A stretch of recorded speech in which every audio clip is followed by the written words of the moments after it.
بسم الله الرحمن الرحيم.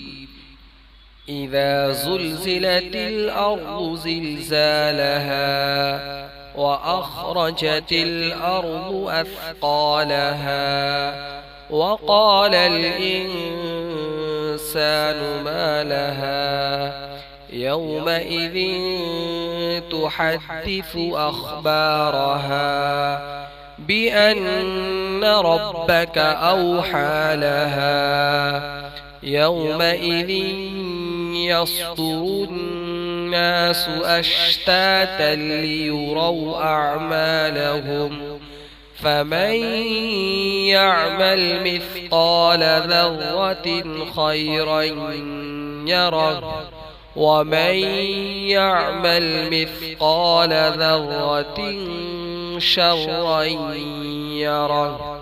صدق الله العظيم.